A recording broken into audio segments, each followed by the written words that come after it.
Salut, c'est Elliot et bienvenue dans cette nouvelle vidéo. Alors aujourd'hui on se retrouve avec un concept que tu avais bien aimé la dernière fois, c'est-à-dire je profite de mes trajets en voiture pour te parler, on va dire de manière beaucoup plus tranquille et non scriptée.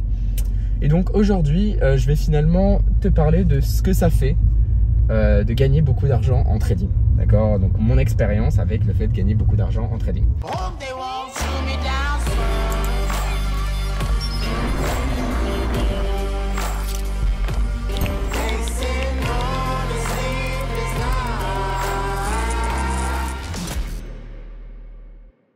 Alors pour ma part, ça fait 8 à 9 ans que je trade, donc ça fait un bon bout de temps. J'ai été trader en institution, donc à Londres pour un hedge fund. J'ai aussi pu être trader indépendant, donc trader particulier à mon compte. J'ai pu être portfolio manager, c'est-à-dire gérer le portefeuille de d'autres personnes, donc trader pour autrui. J'ai aussi travaillé dans du conseil d'investissement sur les monnaies, donc comme tu le sais peut-être, pour ma part, donc, je suis trader, je suis spécialisé sur le marché du forex, donc je peux honnêtement dire que j'ai une expérience qui est très complète dans le monde du trading, une expérience qui est très variée par rapport à la majorité de traders que tu vas pouvoir trouver, et c'est ce qui m'a permis, bon, premièrement de pouvoir en vivre, mais deuxièmement, le monde du trading, le monde de la finance, c'est, on va dire, le seul monde que je connais. C'est ce avec quoi j'ai commencé par passion et c'est toujours ce que je fais aujourd'hui. On va dire que je connais rien d'autre, j'ai travaillé dans aucun autre domaine, j'ai jamais fait, même quand j'étais plus jeune, de petits travaux d'été, de choses comme ça, je n'ai jamais fait ça. Donc évidemment maintenant cette expérience en trading m'a permis de gagner très bien ma vie et ça fait maintenant un bout de temps que je gagne très bien ma vie. Donc il faut savoir que quelqu'un qui va gagner beaucoup d'argent, c'est bien, il va avoir un certain confort. Cependant, s'il y a une autre personne qui a gagné les mêmes sommes d'argent, sauf que ça fait 4 ans qu'ils gagnent autant tous les mois, ils vont avoir un niveau de vie qui n'aura rien à voir, parce qu'une personne a pu économiser sur des gros salaires pendant 4 ans, contrairement à l'autre personne qui certes peut gagner beaucoup, mais si ça fait seulement 4 mois qu'il gagne ces sommes, bah, il va pas du tout avoir la même trésorerie, la même fortune personnelle que la personne que ça fait 4 ans qui gagne ce type de somme. Finalement, qu'est-ce que c'est mon expérience avec gagner beaucoup d'argent en trading? Bon, je pense la première chose à dire, c'est que c'est un sentiment qui est très agréable dans une vie, je vais pas le cacher. C'est quelque chose qui est très agréable et pour moi, on va dire qu'il donne un énorme sens de liberté. Donc on dit souvent l'argent n'achète pas le bonheur, etc. Cette phrase est bien vraie. L'argent n'achète pas le bonheur, mais je pense qu'il y contribue complètement, parce que pour moi la liberté peut être une forme de bonheur. Et puis l'argent finalement te donne les clés, l'argent te donne les opportunités, les possibilités de faire énormément de choses. Je prends souvent comme exemple, mais quelqu'un qui adore, je sais rien moi, aller au camping, tu vois. Quelqu'un qui adore aller au camping dans l'ouest de la France, c'est pas quelque chose que les élites, les personnes qui vont gagner énormément d'argent auront tendance à faire. Cependant, quelqu'un qui a de l'argent aura le choix entre aller dans un super hôtel aux Maldives ou alors aller au camping dans je sais pas quel village. Mais si aller au camping dans un village ça lui fait plaisir, bah, il peut le faire, tu vois. Il peut le faire, et puis même s'il a de l'argent, bah, c'est pas rédhibitoire, ça ne l'empêche pas de le faire. Donc voilà, pour moi le premier truc, c'est un sentiment de liberté qui est très fort. Maintenant, vient aussi avec ça une certaine sorte de déconnexion à la réalité. Ce que je veux dire par là, c'est que évidemment quand tu commences à gagner beaucoup d'argent en trading, tu vas avoir des problèmes qui sont bien différents aux problèmes on va dire de la majorité des personnes. Donc la plupart des personnes ont des problèmes finalement financiers, d'accord, pour financer leur maison, pour finir les fins de mois, etc. Quand tu vas gagner beaucoup d'argent en trading, tu n'auras plus ce type de problème. Est-ce que ça veut dire que tu n'as plus de problème? Bien au contraire, tu vas avoir plein d'autres types de problèmes qui sont liés à ça. Mais ce que je veux dire par là, c'est qu'il y a une certaine déconnexion à la réalité, parce que tu vas avoir tendance à t'entourer de personnes un petit peu différentes, c'est un petit peu inévitable. Donc par exemple pour ma part, comme tu le sais peut-être, j'habite ici à Panama pour des raisons fiscales, ce qui fait que mon entourage, mon environnement, c'est plein d'autres personnes qui finalement ne sont pas forcément traders, mais vont vont être entrepreneurs ou traders ou investisseurs et vont très bien gagner leur vie. Donc je vais être complètement déconnecté en fait de la réalité, on va dire, de là où je viens originellement, donc l'Angleterre et la France. Je vais pas forcément me rendre compte que finalement beaucoup de personnes ont du mal à finir les fins de mois, beaucoup de personnes ne peuvent pas forcément acheter les dernières, par exemple le dernier iPhone ou le dernier MacBook ou des choses comme ça.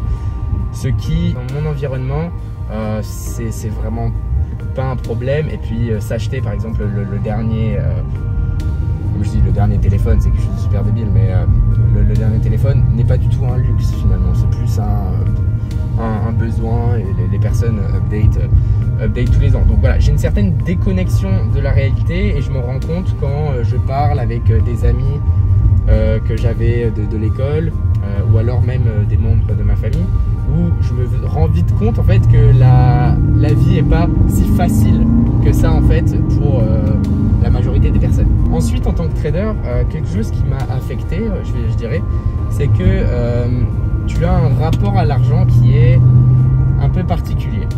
Et c'est un rapport d'ailleurs à l'argent qui pour moi a évolué en fonction des années. Donc au début, quand j'ai commencé à bien gagner ma vie avec le trading, j'étais dans cette optique, j'étais dans cette vision que finalement tout argent me permettait d'en créer plus. D'accord? Évidemment, quand tu trades, plus tu as un compte important, plus tes profits vont être importants.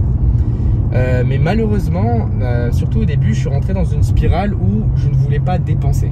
Je ne voulais pas dépenser mon argent parce que finalement, une dépense de 1000 €, je ne la voyais pas comme une dépense de 1000 €, mais je la voyais comme une dépense de 1000 € plus un manque à gagner par la suite parce que ça me fera 1000 € de moins à pouvoir trader. D'accord? Et on commence vraiment à avoir cette relation un petit peu toxique à l'argent où je gagnais très bien ma vie, mais si je partais en vacances avec des amis, donc je me rappelle par exemple quand j'étais dans le sud de la France, des choses comme ça, on sortait, je pouvais me permettre de dépenser, mais voilà, ça me faisait mal et j'aimais pas ce sentiment de dépenser.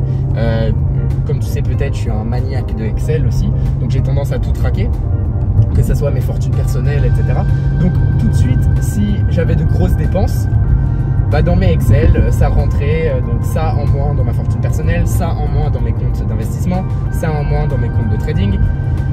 Et donc, psychologiquement, je n'aimais pas du tout dépenser. Et comme je dis, c'était pas une sensation agréable du tout parce que tu te sentais mal à dépenser. Alors qu'au contraire, tu devrais être content de te faire plaisir et de, en quelque sorte, te féliciter pour tes efforts. D'accord? Au bout du compte, on ne travaille pas pour rien. Il faut pouvoir se faire plaisir et se féliciter. Donc cette relation un petit peu toxique avec l'argent, pour ma part, elle a évolué. Ce n'est plus du tout le cas maintenant. Et elle a évolué dans un sens où aujourd'hui ma relation avec l'argent est très détachée. Donc ça, je pense que ça vient aussi du fait que l'argent vient du trading. C'est-à-dire que en tant que trader, comme tu le sais, il faut être émotionnellement très neutre avec tes émotions par rapport au marché financier pour pouvoir durer dans ce métier. Mais ce qui fait que dans ma vie de tous les jours, j'ai une relation à l'argent qui est très distante et en fait presque je n'ai plus trop la valeur de l'argent. La raison, c'est que quand tu commences à trader des comptes qui sont importants, évidemment les chiffres que tu vas voir tous les jours sont des chiffres importants, d'accord? Quand tu vois des moins 30 000, plus 40 000, etc. et que après tous les jours tu as des additions au restaurant qui sont de 80 €, les courses c'est 65, etc. Bon, tu peux voir que ces sommes là sont ridicules par rapport à ce que tu es capable de générer ou de perdre d'ailleurs en trading. Mais du coup, tu as ce détachement à l'argent où l'argent n'a plus vraiment de valeur en quelque sorte. Et l'argent devient seulement un outil. Un outil que tu peux utiliser pour faire des choses. Tu peux faire du bien avec, tu peux l'investir, etc. Mais tu te rends compte que finalement, tu ne travailles plus pour l'argent en soi. Parce que ça paraît bête à dire. Et en termes de fait, c'est même pas vrai. Mais l'argent, en fait, t'en as trop par rapport à ce que tu as vraiment besoin. Donc, il perd un petit peu sa valeur. Et par exemple, un exemple concret, ça serait que à l'heure d'aujourd'hui, je t'avoue qu'avoir des euros, des dollars, des stablecoins tels que de l'USDC, de l'UST ou des cryptos ou des NFT, ma part, je m'en contrefiche. Je m'en contrefiche parce qu'au final, je le vois juste comme quelque chose qui a une valeur perçue. Donc finalement, on perd la valeur du vrai argent, donc l'euro, le dollar. Finalement, on s'en fout un peu parce que dans tous les cas, l'argent, je ne vais pas l'utiliser, j'en ai pas besoin. C'est de l'argent qui est en back-end, d'accord? C'est de l'argent qui est en back-end que, bon, c'est sûr, si je voulais acheter des maisons, des choses comme ça, je l'utiliserais. Mais sinon, c'est de l'argent que je n'utilise pas pour ma vie de tous les jours, d'accord? C'est des investissements.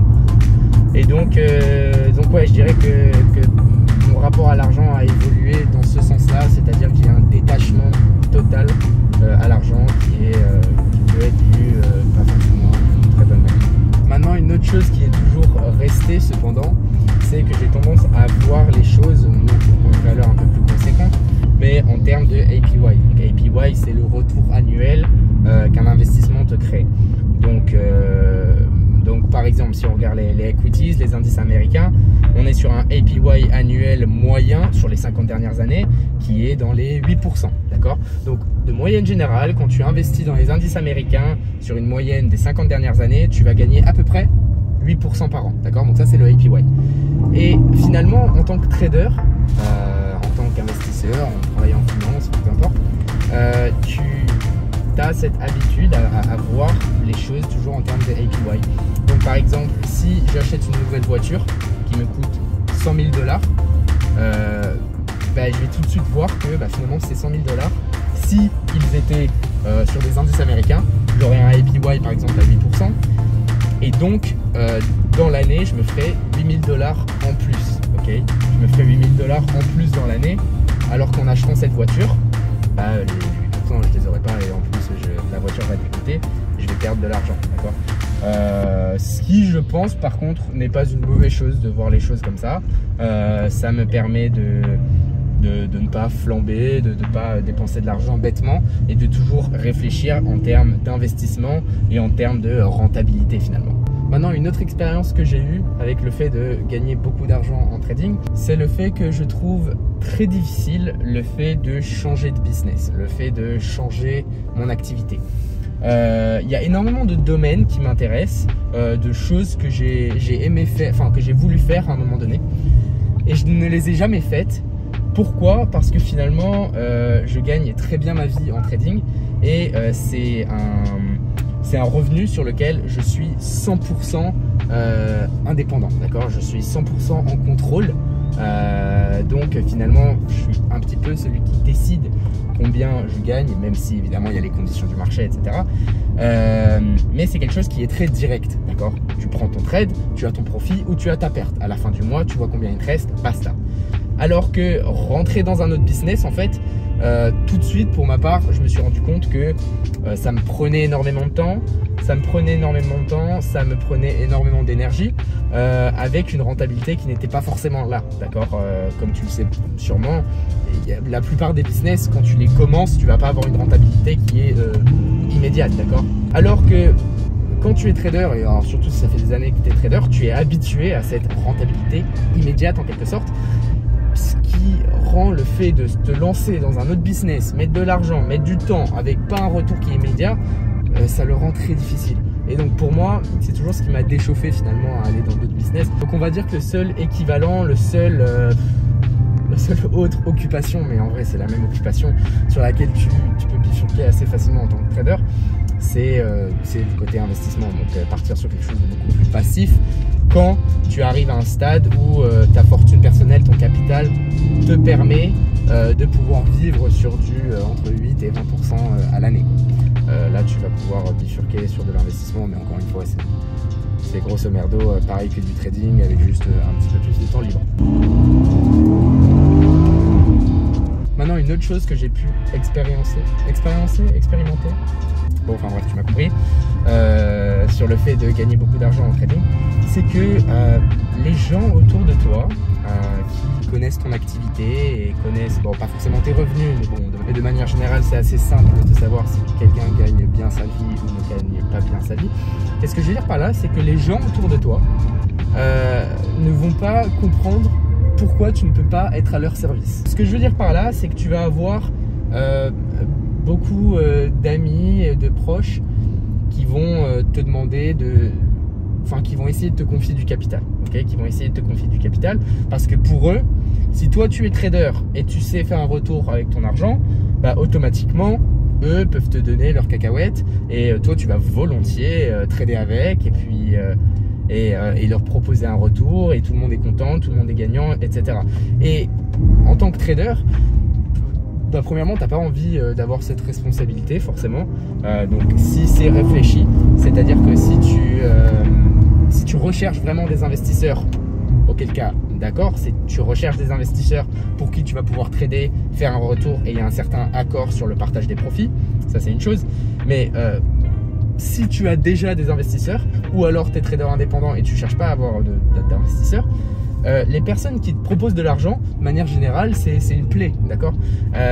Moi, si quelqu'un vient me voir et me dit Elliot, j'ai 10 000 €, est-ce que tu peux trader avec?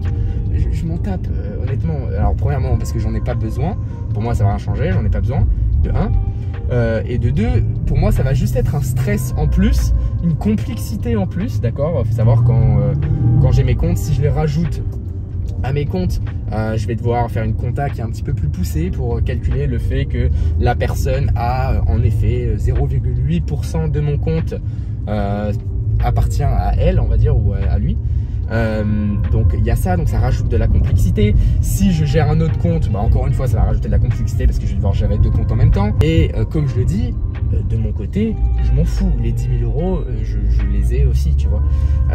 Et donc les personnes, quand tu refuses de faire ça, ne comprennent pas du tout pourquoi tu le fais. Une autre raison aussi pour laquelle tu ne le ferais pas forcément, c'est par exemple moi, j'ai jamais voulu trader, j'ai jamais voulu investir pour la famille ou pour les amis proches, d'accord. Donc j'ai pu travailler avec des investisseurs particuliers, mais c'était des personnes, premièrement, high net worth individuals, donc c'est des personnes qui ont un capital total de beaucoup plus qu'1 million, ça c'est la première chose. Mais deuxièmement, comme je dis, je ne fais pas du tout deal avec ma famille et mes amis. Pourquoi? Parce qu'on ne sait jamais ce qui peut se passer et j'ai pas du tout envie d'avoir une question d'argent qui rentre en jeu entre moi et ma famille, ou moi et mes amis. C'est pourquoi d'ailleurs je recommande jamais aux personnes d'accepter l'argent qu'on leur confie, que ce soit de tes parents, que ce soit d'oncles, de cousins, j'en sais rien. Mais personnellement, garde la famille et l'argent séparés. Mais bref, pour en revenir à ce que je disais, c'est que les personnes dans ton entourage ne vont pas comprendre pourquoi tu ne veux pas trader leur argent. Ils vont te dire ah non mais moi t'inquiète pas, il n'y a pas de souci, je comprends les risques, etc. Même si toi en tant que trader, avec ton expérience des marchés financiers, avec l'expérience que tu as aussi de voir la réaction d'autres personnes sur les marchés financiers, tu sais que une personne on va dire très normale, avec un travail normal et des revenus normaux, qui te dit t'inquiète pas, moi je connais les risques, etc. La personne ne connaît pas les risques. Alors, la personne ne connaît pas les risques. Et de manière générale, c'est juste un petit peu chiant que la plupart des gens ne comprennent pas pourquoi tu n'es pas à leur service, pourquoi tu ne travailles pas pour eux en fait, pourquoi tu ne traites pas leur argent, pourquoi tu n'acceptes pas leurs 5 000 €. Le dernier exemple que j'ai, c'est donc là pour l'année 2021, j'avais un rendez-vous avec mon avocat fiscaliste ici à Panama. Donc je m'assois dans son bureau, on commence à parler, on va sur tous mes retours, tous mes revenus pour l'année 2021 et comment gérer ça fiscalement. Et littéralement 6 minutes dans le rendez-vous, il me dit, vraiment, il me dit attends, je te coupe. Mais je voulais savoir parce que moi, tu vois, avec le Covid, etc., la situation au Panama, ça a été un petit peu différent légalement. Il y a eu ci, il y a eu ça. Voilà, ça a été un peu plus compliqué de gagner de l'argent. Et donc là, j'ai un petit peu d'argent de côté, mais j'ai aussi de la dette que j'aimerais repayer.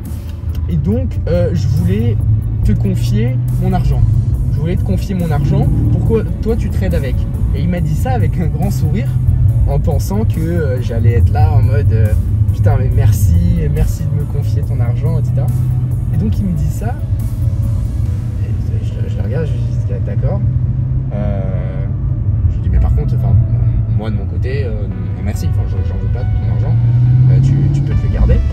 Et il était clairement surpris en fait, et il m'a demandé pourquoi est-ce que je prenais gérais pas de portefeuille de d'autres personnes. Il m'a dit qu'il prenait des risques, etc. Et voilà, je lui ai expliqué mes raisons. Je lui ai dit aussi que pour moi, en tant que trader, ma santé, on va dire mentale, c'est quelque chose de très important. J'ai pas forcément besoin d'argent et j'ai pas envie d'avoir le stress en plus, d'avoir mon avocat fiscaliste qui dépend de moi pour terminer ses fins de mois. Donc bref, ça couvre à peu près tout ce que j'ai à dire sur mon expérience, sur le fait de gagner beaucoup d'argent en trading. Franchement, je pourrais en parler pendant 3-4 heures, tellement qu'il y a de pans, on va dire, mais là j'ai essayé de rester un petit peu plus précis sur le fait de gagner beaucoup d'argent en trading précisément et pas de d'autres manières, on va dire, des choses qui ne vont s'appliquer seulement si tu gagnes de l'argent grâce au trading. En tout cas, j'espère encore une fois que cette vidéo t'a plu, que t'aimes ce concept. C'est-à-dire que je te prends avec moi en voiture et je profite justement de mes trajets en voiture pour te parler d'un sujet. Mets en commentaire un sujet que tu aimerais que je couvre dans une prochaine vidéo en voiture, non scriptée, où je te parle un petit peu comme ça vient. J'espère en tout cas que cette vidéo elle n'a pas offensé personne, parce que de manière générale, quand on parle de l'argent librement, il y a beaucoup de personnes que ça dérange. Donc désolé en avance à toutes les personnes que ça a pu déranger. Sur ce, si la vidéo t'a plu, n'oublie pas de laisser un pouce bleu. N'oublie pas aussi de t'abonner à ma chaîne YouTube. Je fais une vidéo sur le sujet du trading, de la finance, de l'investissement, littéralement tous les dimanches. Sur ce, dans la description, tu as le lien de mon Telegram complètement gratuit dans lequel j'essaie de te partager un max de valeur. Je te parle beaucoup, on va dire, de ce qui se passe sur les marchés financiers de manière journalière. Tu as aussi le lien de ma formation, de d'autres services, etc. Enfin bref, je t'invite à regarder ça.